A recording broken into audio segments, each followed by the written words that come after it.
Hello everyone, welcome to the Alpha Pursuit. This is Pooja Philip. I have started this initiative with three primary goals. One, to uncover the stories of 100 diverse women entrepreneurs across the globe. Two, to give voice to the change makers who are making a difference. And three, to showcase the journey of an inspired woman and to motivate many others. So to start our journey, we have Trudy Rice. She is an artist turned entrepreneur from Melbourne. Trudy is here to talk about her journey from following her passion to building a business out of it from ground up. So let's head over to Trudy and listen to more of her journey.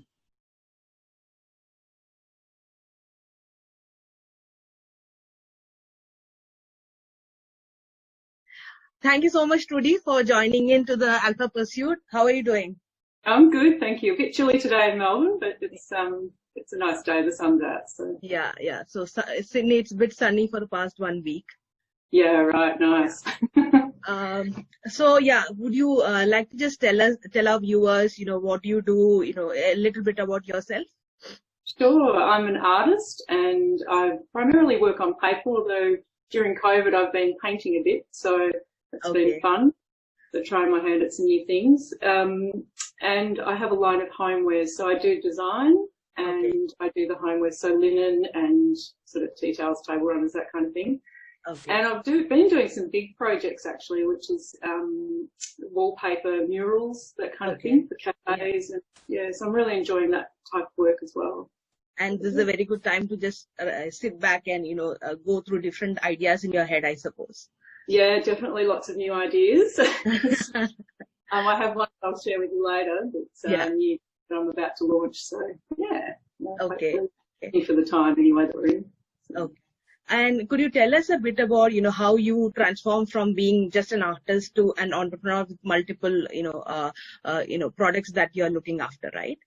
Yeah, so I guess I came to art a little bit late. I mean, I always drew as a child and, sort of made jewellery and sort of small things. But after I had children, I thought I really liked painting. And my husband actually was the great instigator of that. He kind of said, your drawings are really good. You should be doing something with this. So back to art school. And that was about 10 years ago that I finished up with art school. And I guess my history, like secretarial work that I did, and I also modelled and organised fashion parades. So I had that organisational skill behind me. And I think that's really helped with my business side for sure, just being so organised. So yeah, it was sort of a natural progression from working, as a student and then kind of starting to exhibit. And then my very first solo exhibition, someone said, these just look so beautiful that they look like fabric. And I think my modelling background, I saw that correlation because I love fabric. I'm not a sewer. I can't sew.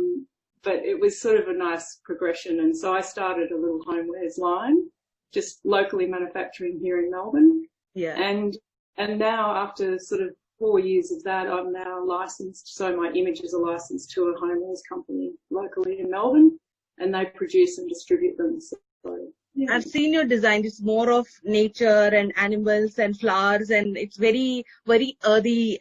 I think is that your vibe? More on the nature aspect. Yeah, very much so. I love hiking and getting out into the bush. The wilderness of Tasmania is so amazing. I'm yet to get over to WA and see all the beautiful flowers there, but when we can travel again, I'd love to get over there. I've tried. I can paint people and I can do, portraits and things like that. And I've done lots of animal portraits actually. But my real passion is the bush and nature and our native, flora and fauna. So. Did you enroll yourself for the art school because you wanted to make it a full-time option, or was it more of an interest to learn more? I think at the time, I had a young baby at the time, and I think it was a bit of getting out of the house because I did it part-time. Yeah. But it really, I've always been a bit creative, I guess. I was a musician when I was very young and then, kind of always drawn and things. So to make it a business, probably not, but then I think you sort of, it just becomes that. It just became. Exactly. beast. So, yeah. When you started off, like, were you conscious of anything like a personal brand, or what does the Trudy Rice collection mean to you? Is there anything, or did it evolve over the period of time? Yeah, I think because of my enthusiasm for protecting, our wildlife and our native, flora and fauna, I guess. Yeah. It's been the brand has sort of just evolved. Yeah. And that's the core part of it, though, I guess. So everything I do is choosing products that are, environmentally friendly. Like within my studio, I don't use any kind of chemicals to make my work. And then to what I'm printing on, I try and make that as, as organic as possible. Okay. So in terms of, turning it into a full-time job or a business aspect, right? How did that business side come about? Was it, did you have anyone in the family where you could, look up to, or did it just happen all of a sudden, or did you have any kind of mentor? Like, how did that happen? Yeah, I guess, a little bit of my training, but also my husband he's in corporate life.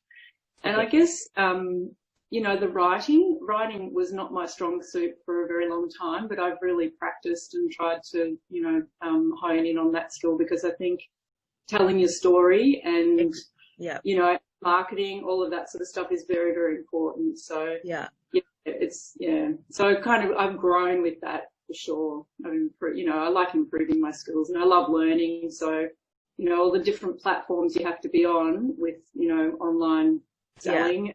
Yeah.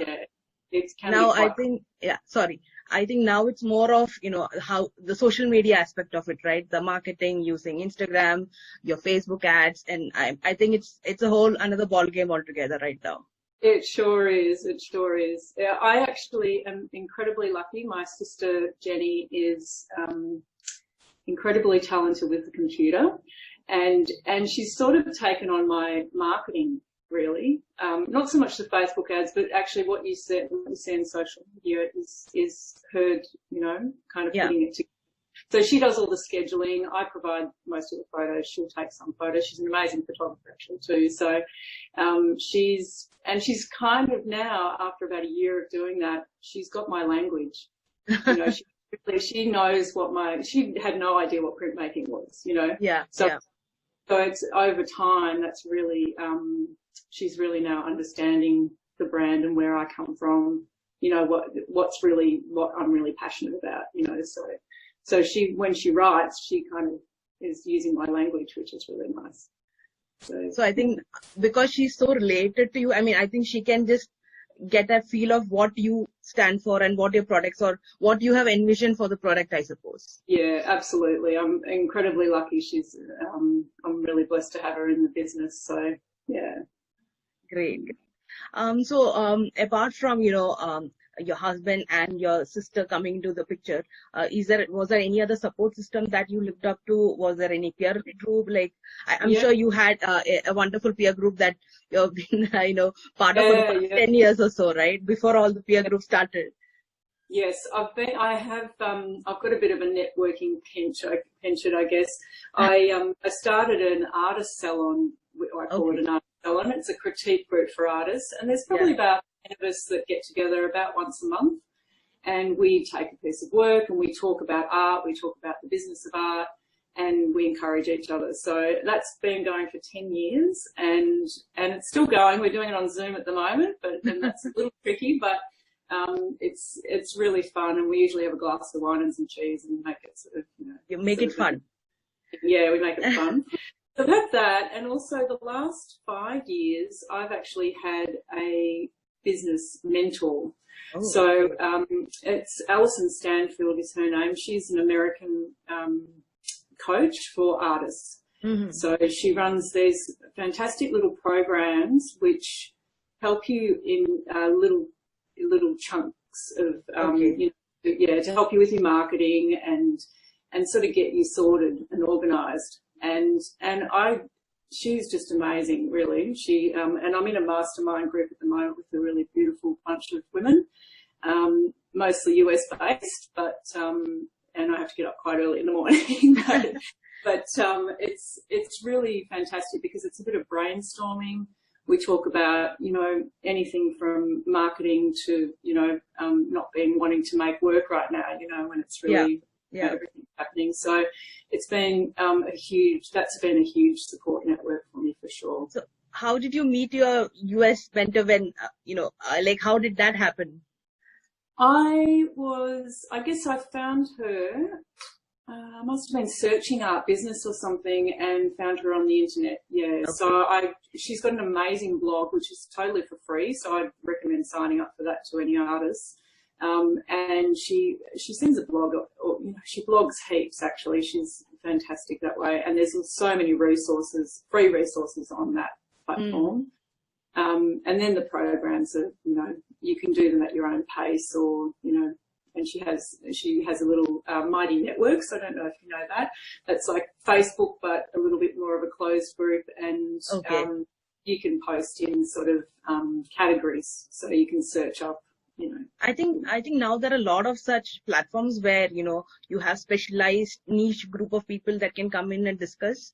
Like, I think there are subsets within, for example, Koala, or, you know, LinkedIn, you have groups. In Facebook, you have groups. A lot of such platforms are there, I feel. Yeah, definitely.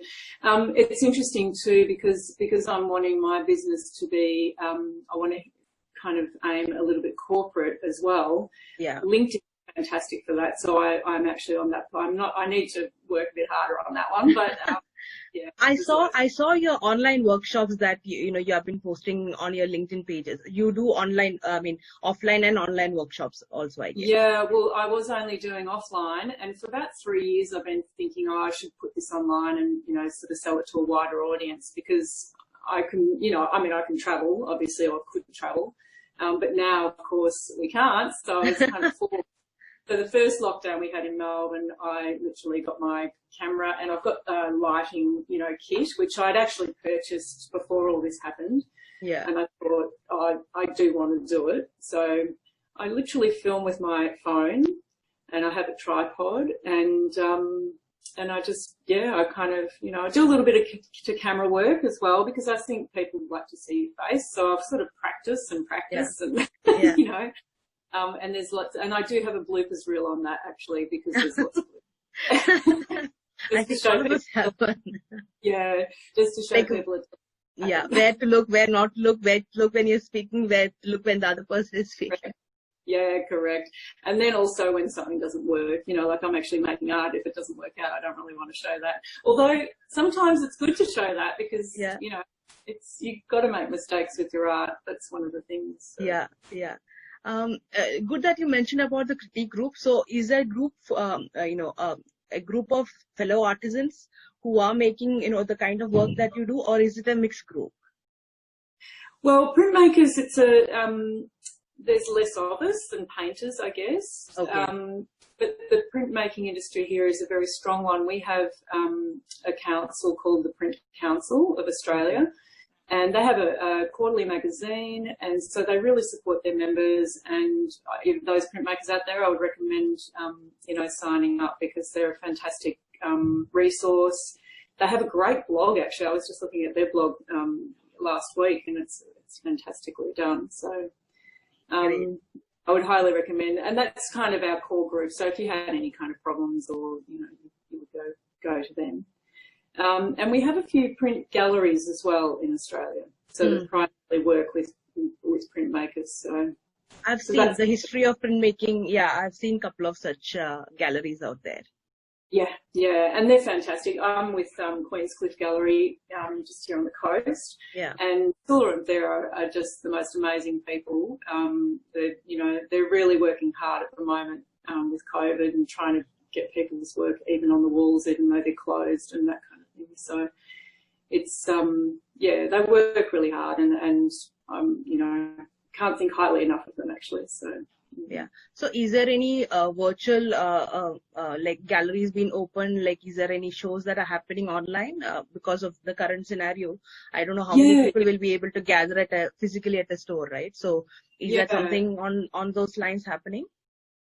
Yeah, absolutely. I for the last 9 years, I've run a show called the Albert Park College Art Show. So Albert Park is a college, is a public school here in Melbourne, and they've got a real creative edge to them. So when the school first opened, I put my hand up and said I'll run a show for them, and it's become this massive show. So we have 70% professional work and 30% student work in the show, and that's been a physical event, but of course this year it's got to be an online thing. So I've got some amazing parents who have put their hands up and are going to sort of help with getting that online, and we'll probably show about 200 works on that platform. Wow, that is massive.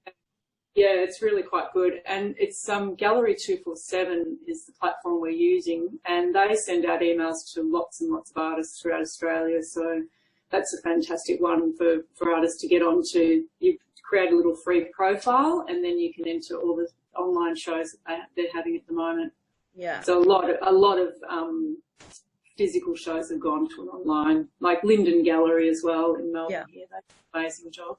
They have these amazing virtual programs where you can pan through the room and you can sort of go up close. The 3D image, and then you can figure out which one you want up close and everything. Yeah, I guess the COVID, it's really put a spotlight on technology, hasn't it? Yes. That was something that I wanted to check with you as well. Like, how did technology, are you a tech person? Like, how did that come out? Because I'm sure setting up a business or running a show means you need to have some kind of technology involved to make it reach the larger audience, right? Yeah, absolutely. It's interesting. My dad was a computer programmer, so there you go. The very first Apple computer, which was like a little green screen, So I've been around computers from a very young age, I guess, and sort of like them. I'm a bit geeky, I guess. So always trying to find the latest program that, might work better than what I'm using. My shop, I've had various websites over the years on various platforms, but once I wanted to be an e-commerce, that I had to change again. So there's one thing showing your art, but then actually to physically sell it. It's better. I think for me, I think having that buy button for people is really important. It just makes the process really easy. So I'm always thinking about the end user and how easy that's going to be for them to click through and buy something. So I'm using Shopify at the moment, and I've been with them probably about 2 years, and I really do like the platform. I sort of pretty easy, user-friendly from my end to operate it. I have things like, obviously my mailing list, and, I've got an inventory setup system called Artwork Archive, which is all the works in there so that I know, and that's really fantastic because I can see where any piece of art is at one time, because I can give it a location and things like that. That keeps me very organised. Glad that you have a proper management system where you can just go where where each stuff is sleeping on, right? So that you can just kickstart it as and when you need something or someone has ordered something up. Correct. Yeah, and it's one thing is keeping the inventory, the stock levels right and all that sort of stuff, which I need to do another overhaul of that because everything's totally online now, and of course my manufacturer is actually closed at the moment with the lockdown. Okay. So you do all your manufacturing out of Australia itself, right? It's all Australian made. Yes, yeah. Oh, my scarves are actually the only thing I know those, from India. Yeah, which I love, and my manufacturer is fantastic there. So I just do small runs of that, and I feel like I'm supporting the women there actually. So they're really paid really well and all that. So, mostly I try and make it here if I can. Okay. But, so are these manufacturers that you have been working for over the past 10 years across all your artwork, or is it just on the homeware stuff? So I have a couple of licensing deals, so that means my images are used on various products. What you see on my website, generally I have most things. There are a couple of things that I don't, but the homewares are made locally here. The candles are actually made by a local guy down in Rye. Okay. There's counters, and they're really beautiful. He's a small business as well, so that's kind of nice to connect that way. And the artwork's all made here, of course. So yeah. Okay. Okay. Yeah. Now that we are talking about business, like how does an artist and the businesswoman work together in one brain? You've got to have two heads, I reckon. I have to be very disciplined because I get stuck on the computer, and if I don't turn it off and walk away and do my art, then it doesn't happen. So, I mean, if I'm desperately needing to do a design, I need to be on the computer for that. Yeah. But with my artwork, I need to come to the studio. So I've actually just recently taken my computer out of my studio because I have space, back to home, which is kind of a good move, I think, because I can at home, I can sort of turn it off and go, okay, I'm in family mode or whatever. So yeah. It is hard to off sometimes, because the social media, you've always got to be engaging with people and things. So exactly. Yeah. that can be tricky. But I think once we all get back to normal, I think having the computer at home would be quite good. So. Yeah. I think I'm surprised that you're telling about taking the laptop home. People usually want to leave the laptop at the office. So, I mean, I'm glad that it's working out for you. Yeah, I guess at the moment, especially, I have a 15-year-old son and he's homeschooling, and it's not that I want to be on his case, but I want him to know that he's supported. So I spend probably the mornings at home. Yeah. Doing computer work, and then if I come to the studio, then I know, okay, I'm here to work, on my art. So got it. But it's good to have that separation, I think. Yeah, definitely. I think it also helps to manage and organize your day when you know that this is something that I need to get done, or these are the priority lists for the day. I think that helps as well. Yeah. And also, I think, like, I always think, I'll get an email and someone will ask me to do something and I have to do it straight away. But actually, I've got to sort of manage my time too. Yeah. And I don't have to do everything. And you never get through everything in one day anyway. Yeah. There's always a to-do list.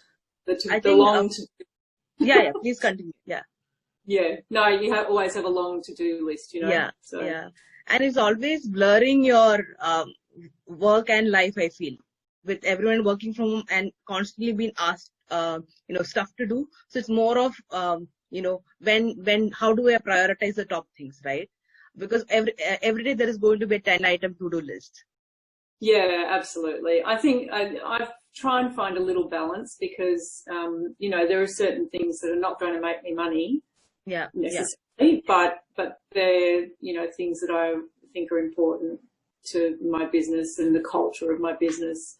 And what I project out, I think that's really important. So, you obviously need to make money because that's how you survive, but it's, but if you can do other things that are, more, like raising money for charity and things. I had a tea towel after the bushfires. Mm-hmm. I've got a koala tea towel, and I did a bit of a drive that all the proceeds of sales for about a month went to a koala sanctuary. Was that the Koala series that you had done on your artwork as well?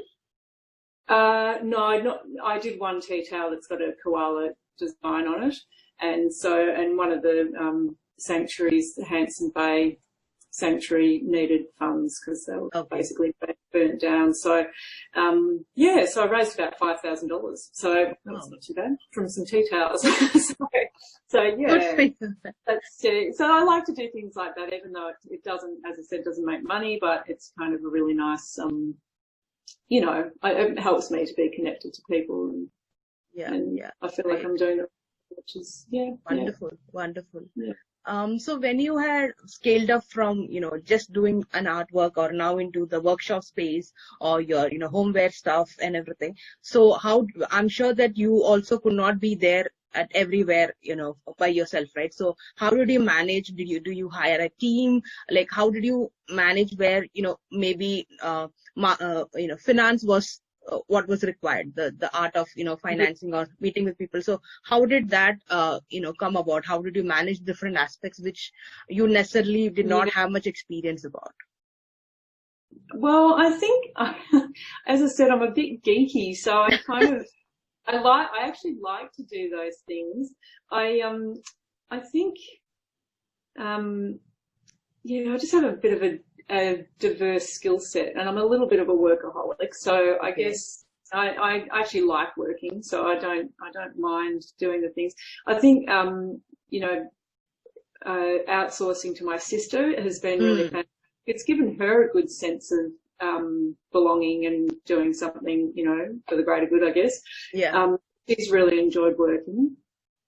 And if I have to outsource, I do, but generally I have a very good to-do list. I'm using Asana, so I literally log in when a job comes in. I'll log in when things need to happen, and I just get on with the day and I do the things. So, yeah. It's lucky for you, it worked out. Yeah, it is. Just managing your time is really important, I think. If you can manage your time. And I mean, when all of this hit, I think I went into a 2-week I wanted to just go back to bed.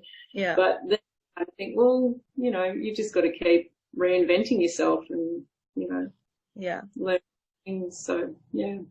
Is that how was that your, sort of mantra to, reinvent yourself or pivot when something, was completely out of your control or any setback that has happened?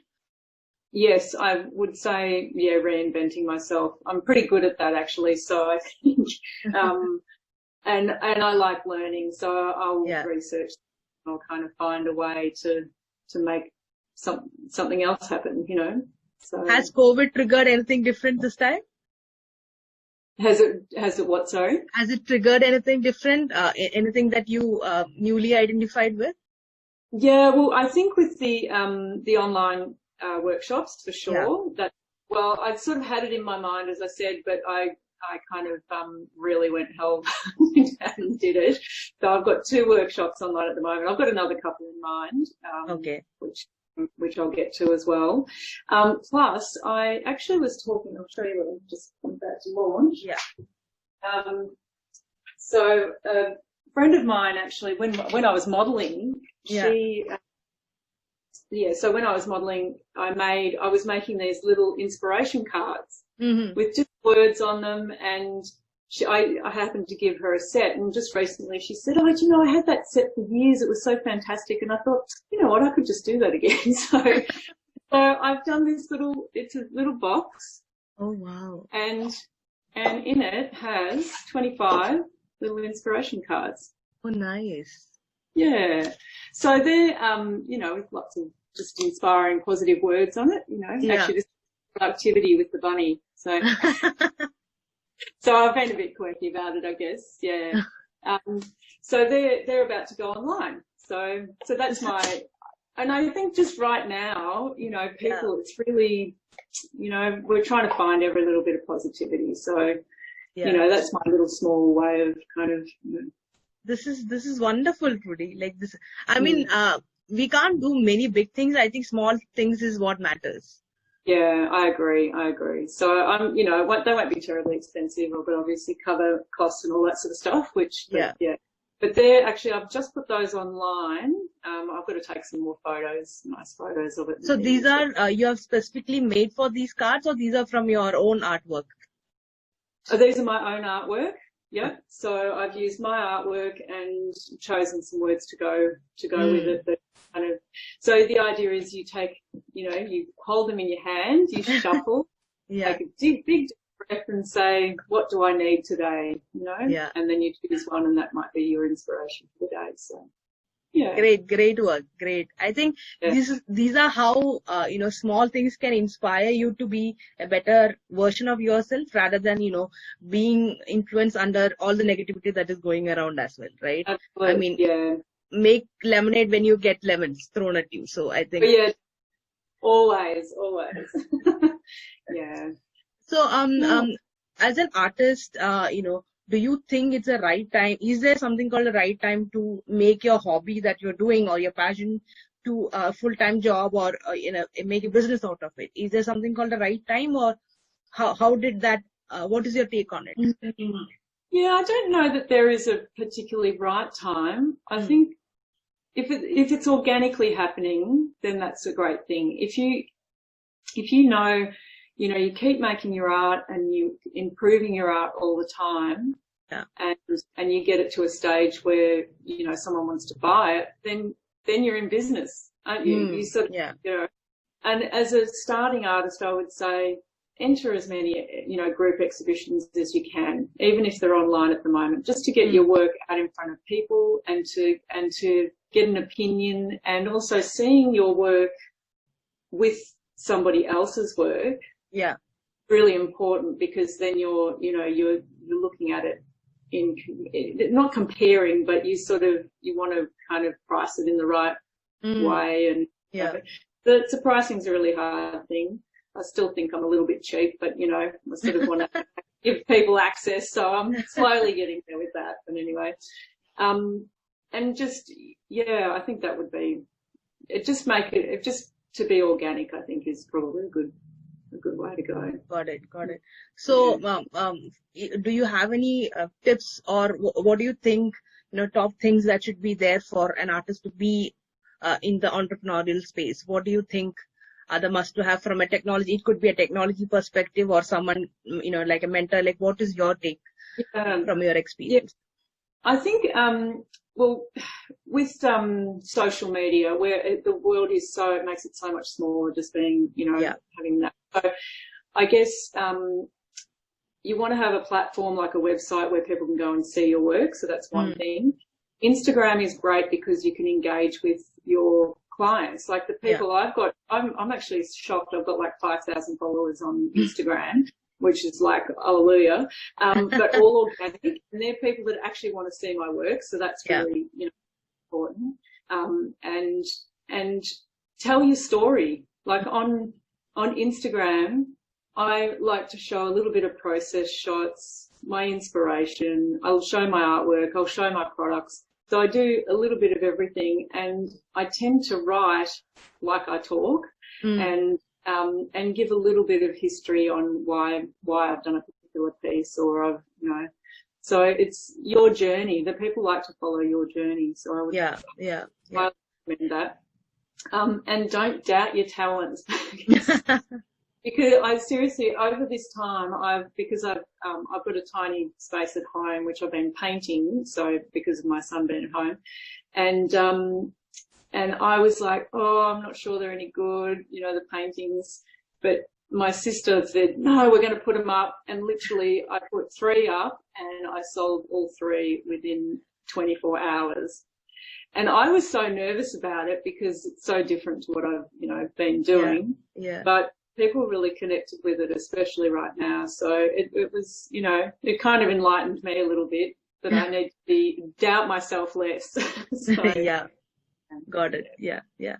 And I think Instagram being a very visual medium, and, that is also resonating with the kind of work that you do as well, right? I mean, I think people will want to correlate with that aspect as well.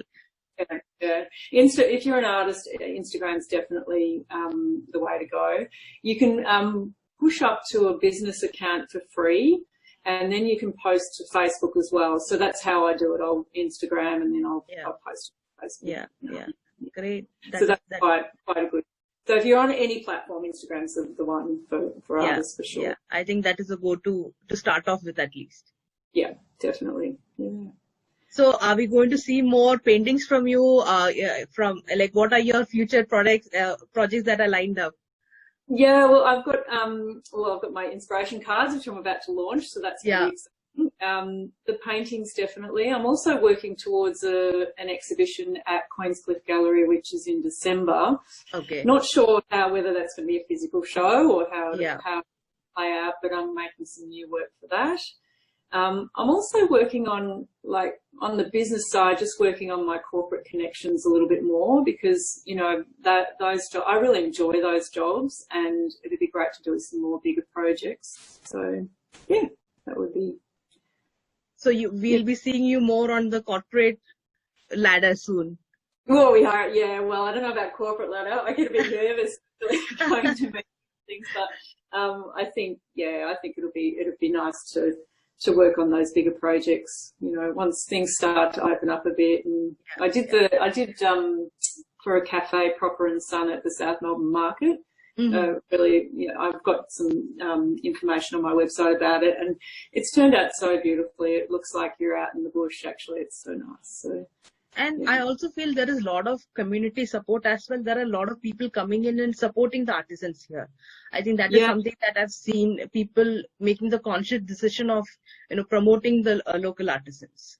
Yes, yeah, definitely. Yeah, I think I was incredibly lucky with Proper and Son. I happened to shop there, and he said, we really like your work. Would you want to do this job? And that was when COVID first really hit. So, it's just having people that really believe in what you're doing and so